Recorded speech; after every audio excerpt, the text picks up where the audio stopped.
لبیک اللہم لبیک لبیک لا شریک لک لبیک ان الحمد والنعمت لک والملک لا شریک لک۔ اعوذ باللہ من الشیطان الرجیم، بسم اللہ الرحمن الرحیم۔ الحمدللہ زمزم کی داستان بھی ایک عجیب داستان ہے۔ حقیقت میں ابراہیم علیہ السلام کی مخصوص طور پر دو اولاد ہے، ایک ہے اسماعیل علیہ السلام اور دوسرے ہے اسحاق علیہ السلام۔ دونوں کی بشارت اللہ کے کلام میں ہے۔ سورہ صفات اٹھا کر جب ہم دیکھتے ہیں تو اللہ نے بشارت دی ہے، فبشرناہ بغلام حلیم۔ یہاں پر بشارت دی گئی ہے حضرت اسماعیل علیہ السلام کے لیے کہ ایک بردبار، صبر کرنے والے، حلیم۔ پھر آگے جب اسی سورہ صفات میں حضرت اسحاق علیہ السلام کے لیے بشارت دی گئی ہے، وَبَشَّرْنَاهُ بِإِسْحَاقَ نَبِيًّا مِّنَ الصَّالِحِينَ، تو یہاں دونوں بچوں کے لیے اللہ کے کلام میں بشارت دی گئی ہے۔ اللہ تعالیٰ نے حضرت اسماعیل علیہ السلام کو بھی اولاد عطا فرمائی، اللہ نے حضرت اسحاق علیہ السلام کو بھی اولاد عطا فرمائی، لیکن حضرت اسماعیل علیہ السلام کی اولاد میں حضرت عیسیٰ علیہ السلام تک، حضرت عیسیٰ علیہ السلام تک ایک بھی پیغمبر نہیں، اور جب آئے تو حضرت عیسیٰ علیہ السلام کے بعد میں آخری زمان کے نبی حضرت محمد صلی اللہ علیہ وسلم آئے، سید المرسلین صلی اللہ علیہ وسلم۔ دوسری طرف حضرت اسحاق علیہ السلام کو بھی اللہ نے اولاد عطا فرمائی، لیکن ان کی اولاد میں حضرت عیسیٰ علیہ السلام تک 3.5 سے 4,000 پیغمبر، 3.5 سے 4,000 پیغمبر۔ لیکن زمزم کی داستان ایک عجیب داستان ہے کہ جب زمزم کا پانی حضرت اسماعیل علیہ السلام کے قدموں کے ذریعے سے جب جاری ہوا ہے تو جاری رہا، تو حضرت اسماعیل علیہ السلام کے زمانے میں جاری رہا، ان کی جب تک اولاد تھی تب تک جاری رہا۔ حضرت اسماعیل علیہ السلام کی وفات 136 سال پر ہوئی، 136 سال پر جب وفات ہوئی تب بھی یہ پانی جاری تھا زمزم کا، ان کی اولاد جب تک تھی پانی جاری تھا۔ لیکن جب اولاد اور علاقوں میں بس گئی اور بکھر گئی، اور اس کے بعد میں دوسرے قبیلے والے جب خانہ کعبہ کے متولی بنے تو اس زمانے میں کچھ عرصے کے بعد یہ پانی بند کر دیا گیا۔ یہ پانی بند کر دیا گیا، اس میں بھی اللہ کی حکمت، انشاءاللہ اللہ نے چاہا تو آنے والی قسط میں کس طرح بند کیا گیا اور پھر کس طرح جاری ہوا، انشاءاللہ وہ بات کو بھی آپ کے سامنے پیش کی جائے گی۔ تو یہاں پر اسی زمانے میں کچھ عرصے کے بعد حضرت اسماعیل علیہ السلام کی وفات کے بعد اور بنو اسماعیل جب وہاں سے بکھر گئے اور علاقوں میں، تو اس زمانے تک پانی باقی رہا، زمزم کا پانی جاری رہا، لیکن بعد میں کچھ عرصے کے بعد یہ پانی کو بند کر دیا گیا۔ اللہ نے بھی اس پانی کو، اس چشمے کو راز بنا کر رکھا، اس پر پردہ ڈال دیا، اور ایک امانت کے طور پہ اللہ نے اس زمزم کے چشمے کو باقی رہا۔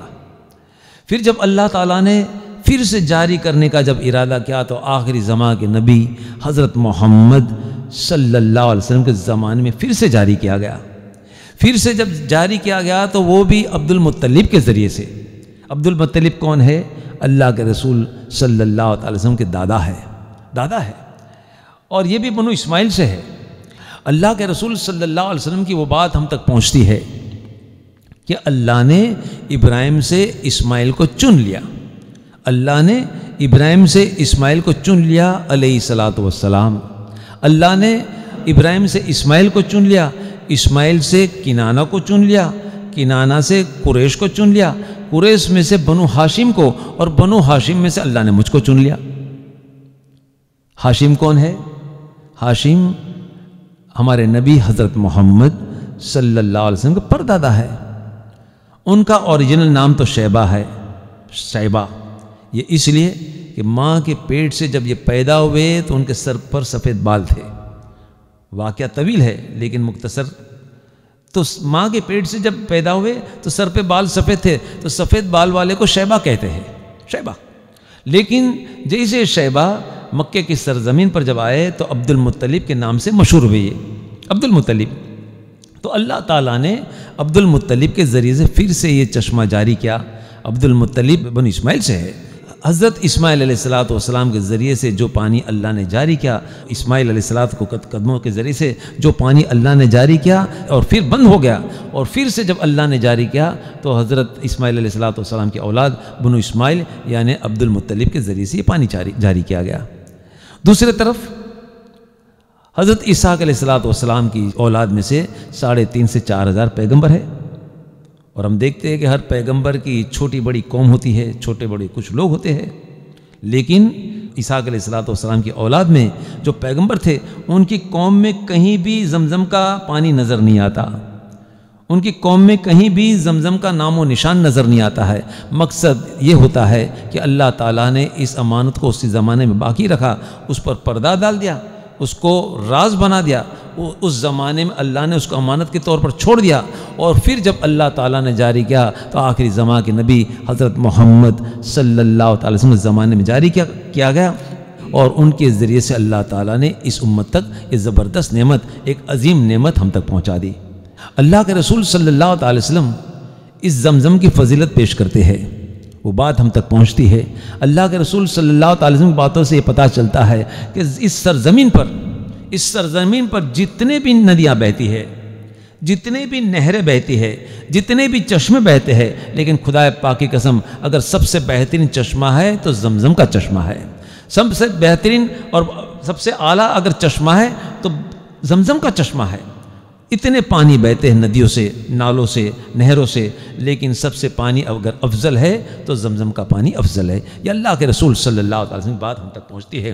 اللہ کے رسول صلی اللہ علیہ وسلم یہ بھی ارشاد ہے، یہ زمزم کا پانی جس مقصد سے بندہ پیتا ہے اللہ تعالیٰ اس مقصد کو پورا فرماتے ہیں. یعنی خیر کا مقصد، جس مقصد سے بندہ دعا کرتا ہے اور پانی پی لیتا ہے تو اللہ تعالیٰ اس کے مقصد میں اگر خیر ہے تو اس مقصد کو اللہ پورا فرماتے ہیں. عبداللہ ابن مبارک رحمۃ اللہ علیہ جب حج کے سفر میں تھے اور جب حرم پہنچے ہیں اور زمزم کے کنویں کے پاس جب پہنچے ہیں اور ہاتھ میں جب زمزم کا پیالہ آیا، زمزم کا پیالہ جب آیا تو اللہ کے رسول صلی اللہ علیہ وسلم بات یاد آ گئی کہ جس مقصد سے یہ پانی پیا جاتا ہے تو اللہ تعالیٰ اس مقصد کو پورا فرماتے ہیں. تو حضرت عبداللہ ابن مبارک رحمۃ اللہ علیہ دل میں سوچتے ہیں کہ میں کیا مانگوں، اللہ سے کیا دعا مانگوں. تو فرماتے ہیں کہ جب میں نے سوچنا شروع کر دیا کہ اللہ کے پاس میں کیا دعا مانگوں تو خدا پاک کی قسم میرے نظروں کے سامنے آخرت کا منظر برپا ہو گیا. میرے نظروں کے سامنے آخرت کا منظر برپا ہو گیا کہ ایک طرف جہنم ہے، ایک طرف جہنم ہے، جہنم کو دکھائی گئی ہے، جہنم کو قریب بھی کر دی گئی ہے. دوسرے طرف پل صراط ہے جہاں سے سارے لوگوں کو گزرنا ہے. تیسرے طرف میزان ہے جہاں پر لوگوں کو پیش ہونا ہے. ایک ایک بندہ اللہ کے سامنے پیش ہوگا اور ایک ایک بندے کا حساب و کتاب ہوگا. ایک طرف لوگ پریشان ہیں، لوگوں کے حلق سوکھ چکے ہیں، لوگ پیاسے ہیں، پیاس کی وجہ سے پریشان ہے، اور قیامت کا روز 50,000 سال کا ایک دن، 50,000 سال کا ایک دن، نہ جانے اس وقت لوگوں کی کیا حالت ہوگی. تو عبداللہ ابن مبارک رحمۃ اللہ علیہ فرماتے ہیں میں جب سوچ رہا تھا تو قیامت کا منظر میرے سامنے آ گیا، میرے آنکھوں میں آنسو آ گئے، میرا جسم کانپنے لگا. اس وقت اللہ کی پاک ذات سے میں نے دعا کی تو دعا یہی کی کہ اللہ تعالیٰ آج بھی ہم پیاسے ہیں، آج بھی ہم پیاسے، اس پانی کے ذریعے سے تو نے ہماری پیاس بجھا دی. کل قیامت کا روز ہوگا، ہولناک منظر ہوگا، پل صراط قائم ہو چکا ہوگا، جہنم دکھائی کی گئی ہوگی اور لوگ پیاسے ہوگے. اللہ لوگ پیاسے ہوگے. اللہ تعالیٰ ہم تیری رحم کی بھیک مانگتے ہیں، تیرا کرم کا بھیک مانگتے ہیں کہ آج تو اس پانی کے ذریعے سے تو نے ہماری پیاس بجھا دی ہے، کل قیامت کے روز بھی ہم پیاسے ہوگے. اللہ تعالیٰ کوثر کے پانی کے ذریعے سے تو ہماری پیاس بجھا دینا، کوثر کے پانی کے ذریعے سے تو ہماری پیاس بجھا دینا، اور ہم پر تو رحم فرما دینا، تو ہماری مغفرت کر دینا. یہ دعا مانگ کر عبداللہ ابن مبارک رحمۃ اللہ علیہ بچے کی طرح رونے لگے. تو بزرگوں، دوستوں اور میری ماں بہنوں، ایک زبردست امانت تھی. لوگوں نے جب اس کو بند کر دیا تو اللہ تعالیٰ نے بھی اس پر پردہ ڈال دیا، اس کو ایک امانت کے طور پر رکھ دیا. اور پھر اللہ نے جب ارادہ کیا جاری کرنے کا تو آخری زمانے کے نبی کے زمانے میں اس پانی کو جاری کیا. تو بزرگوں، دوستوں اور میری ماں بہنوں، یہ ایک عظیم نعمت ہے جو اللہ نے ہم تک پہنچا دی ہے. یہ عظیم نعمت ہے جو ہم تک اللہ نے پہنچا دی ہے۔ ہم بھی زمزم کا پانی پیتے ہیں، ہم بھی دعائیں کرتے ہیں، لیکن ہماری دعاؤں میں دنیا داری زیادہ ہوتی ہے۔ پورا فہرست ہم بنا لیتے ہیں دنیا کا اور اللہ کی بارگاہ میں پیش کرتے ہیں۔ ٹھیک ہے، جائز دعا مانگنا انکار نہیں ہے، اس میں کوئی انکار نہیں ہے کہ ہم دعا مانگنی چاہیے اور دعا مانگنی بھی چاہیے۔ دنیا بھی مانگے لیکن آخرت بھی مانگے، دنیا کے ساتھ میں آخرت کو بھولنے کی کوشش نہ کرے، آخرت کو بھی یاد رکھے۔ اور جس طرح، اور یہ دعا خاص ہے عبداللہ ابن مبارک کی، کہ جب اللہ کے سامنے پیش ہو تو ہم کو چاہیے کہ اللہ آج تو ہم پیاسے ہیں، اس پانی سے تو نے ہمارے حلق کو تربتر کر دیا، اس پانی کے ذریعے سے تو نے ہماری پیاس بجھا دی، کل قیامت کا روز ہوگا، پریشان ہم ہوگے، اس دن بھی ہم پیاسے ہوگے، لے اللہ لیکن تیری رحمت سے کوثر کے پانی سے تو ہماری پیاس بجھا دینا، تو ہماری مغفرت کر دینا۔ بس یہ دعا کرنا ضروری ہے۔ اللہ سے دعا کرتے اللہ تعالی ہم سب کو صراط المستقیم پر چلنے کی توفیق عطا فرمائے۔ وآخر دعوانا الحمدللہ رب العالمین برحمتک یا ارحم الراحمین۔ بسم اللہ الرحمن الرحیم۔ لبیک اللہم لبیک لبیک لا شریک لک لبیک ان الحمد والنعمت لک والملک لا شریک لک لبیک اللہم لبیک۔